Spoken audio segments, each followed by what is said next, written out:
Welcome, everyone. I'm J.C. Argetzinger. I'm president of the Motor Racing Research Library. And it is very fitting that we're here with the Corvette people today with the Registry of Corvette Race Cars, because I think it can be fairly said that road racing in America and America's sports car, the Corvette, came of age here in Watkins. We're going to hear today from Ralph Kramer, who's going to be the moderator of this event. And many of you know he's a former director of public relations for Chevrolet division of GM, another good car guy. Fortunately, God love General Motors, they do have people like that. And he's also senior editor of the Corvette Enthusiast magazine, and he serves as a technical editor for the Automobile Quarterly. Where's Ralph? Ralph, come on up.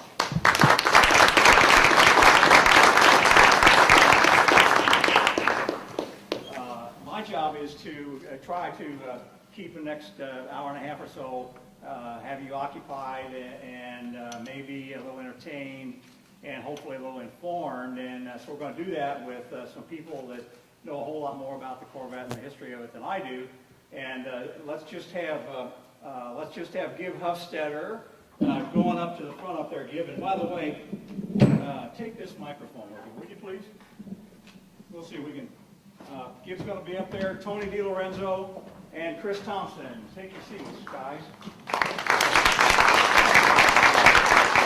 Let me just say, first of all, here, Gib Hufstetter, longtime Chevrolet engineer. Gib?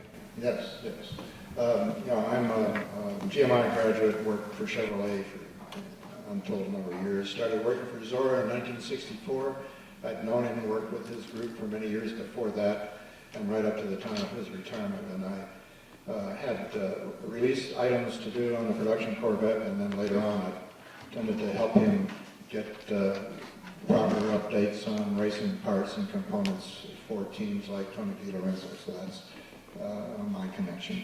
And Gib was one of the guys that would show up on, let's say, incognito at places like Nassau, and carrying luggage which actually contained things like brake parts and that sort of thing. Tony DiLorenzo, say a word or two, Tony. Good afternoon, everyone. Happy to be here. I'd like to tell you that my racing career actually started here in Watkins, Glen in 1964. I went to driver's school here, SCCA driver's school. I was only 9 years old, anyway.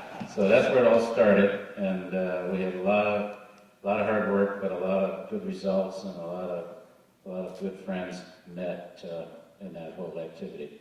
Chris Thompson. I'm a son of Jerry Thompson. I grew up running around the paddock, watching Dad and Tony kick butt in the Corvette through the 60s. I became Dad's cheapest #1 race crew chief builder through the 70s. I got my racing license in 1981, my senior year of high school. I've been racing at Watkins Glen right up until last fall. I ran the Enduro here, so trying to keep Dad and Tony busy and having some fun racing. Thank you, Mr. Lee. And Gib, thank you very much. And Chris, thank you very much. And let me turn this over to Jan High for a second for some little instruction here. Thank you, Ralph. Thank everybody for coming. And Tony and all you folks, just a terrific opportunity. Totally impromptu, not contrived like NASCAR. Sorry.